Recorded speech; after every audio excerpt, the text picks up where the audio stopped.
ফেব্রুয়ারিতেই ত্রয়োদশ জাতীয় সংসদ নির্বাচন। সারা দেশ প্রস্তুত হচ্ছে একটি অবাধ, সুষ্ঠু ও গ্রহণযোগ্য নির্বাচনের জন্য। কি ভাবছেন সাধারণ মানুষ থেকে শুরু করে আগামী জনপ্রতিনিধিরা? সে কথা জানাতে ডিবিসি নিউজের ইলেকশন এক্সপ্রেস ছুটে যাচ্ছে সব সংসদীয় আসনে। এখন আছে সংসদীয় আসন 140 জামালপুর 3-এ। সিএসআরএম ডিবিসি ইলেকশন এক্সপ্রেসে আমরা আছি জামালপুর 3 আসনে। এটি মাদারগঞ্জ এবং মেলান্দহ এই দুটি উপজেলা নিয়ে আসনটি। আমার সাথে যুক্ত আছেন ইসলামী আন্দোলন জামায়াতে ইসলামীর কর্মপরিষদ সদস্য জামালপুর জেলা শাখার মুজিবুর রহমান আজাদি। আপনাকে স্বাগত জানাচ্ছি আমাদের সিএসআরএম ডিবিসি ইলেকশন এক্সপ্রেসে।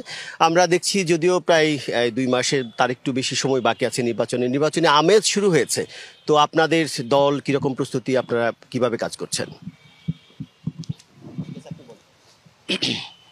আলহামদুলিল্লাহ, ডিবিসি কর্তৃপক্ষকে অভিনন্দন।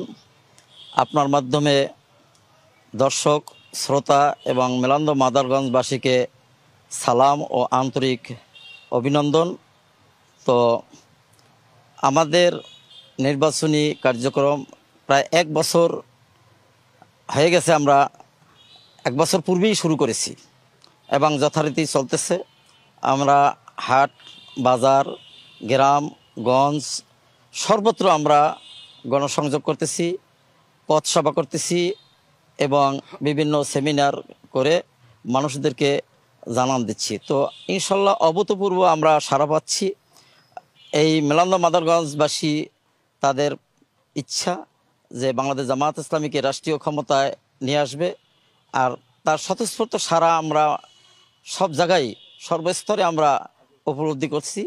কেননা মানুষ 2024 5 আগস্ট পরবর্তী মানুষ একটা স্বস্তির নিঃশ্বাস ছাড়ছেন, একটা ইতমিনান প্রশান্তির মধ্যে অবস্থান করছেন।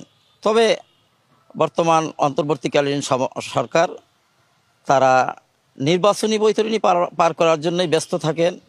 তো যেভাবে এই বাংলাদেশ থেকে দুর্নীতিমুক্ত করা দরকার সেগুলো এখনও চলমান আছে, চাঁদাবাজি চলমান আছে, রাহাজানি চলমান আছে, মাদকাসক্তির মহড়াও চলমান আছে। কাজেই এটা একমাত্র নির্বাচিত সরকারই দূরীভূত করতে পারবে। আশা করি ইনশাল্লাহ এবার বাংলাদেশে জনগণ রাষ্ট্রীয় ক্ষমতায় দেখতে চাচ্ছে বাংলাদেশ জামাত ইসলামীকে, এবং তারই হাওয়া মেলান্দ মাদারগঞ্জে প্রবাহিত হয়েছে। ইভেন কি ডাকসু, জাকসু, রাকসু, চাকসু এই 4টা সর্বোচ্চ বিদ্যাপীঠ বাংলাদেশের, এর যে সোয়াস ইনশাল্লাহ এটা গ্রামগঞ্জে লেগেছে। আমরা আশাবাদী বাংলাদেশের সবারই একটা প্রত্যাশা, নতুন বাংলাদেশে নতুন রাজনীতি সংস্কৃতি গড়ে উঠবে। আপনি সেটি বলছিলেন যে চাঁদাবাজি এসব থাকবে না। আপনারা কিভাবে করবেন, আপনাদের এই প্রস্তুতি কতটুকু? জি আলহামদুলিল্লাহ, 53 বছর এই দেশ শাসন করছে এমন কিছু সংখ্যক দল যারা অপসংস্কৃতির মধ্য দিয়েই তাদের যাত্রা শুরু হয়। আর এই 53 বছরের জঞ্জাট, 53 বছরের সংস্কৃতি, এই অপসংস্কৃতির কালচারকে দূরীভূত করে একটা সুন্দর একটা মডেল এবং নিরাপদ একটা রাষ্ট্র তৈরি করা এটা খুবই কঠিন। তবে এটা একমাত্র প্রত্যাশা করছে এই দেশের আপামর জনগণ।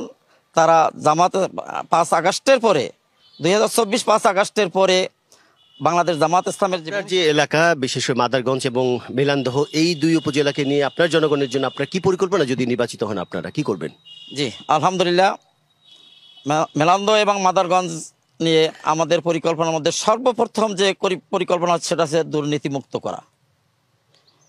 দ্বিতীয় যে পরিকল্পনা সেটা হচ্ছে শিক্ষা, স্বাস্থ্য ব্যবস্থা কাঠামোগতভাবে সংস্কার করা আমাদের দ্বিতীয়। তৃতীয় হচ্ছে কৃষক এবং শ্রমিকদের ন্যায্য অধিকার আমরা রাষ্ট্রীয় ক্ষমতায় আসলে ইনশাল্লাহ বাস্তবায়ন করব, ন্যায্য অধিকার আদায় করব। আপনাকে অনেক অনেক ধন্যবাদ আমাদের সাথে সংযুক্ত হওয়ার জন্য। শুনছিলেন সিএসআরএম ডিবিসি ইলেকশন এক্সপ্রেস। আমরা পরবর্তীতে জামালপুর জেলার অন্য কোনো রাজনৈতিক নেতার সাথে কথা বলবো। সিএসআরএম ডিবিসি ইলেকশন এক্সপ্রেস আমাদের সাথে।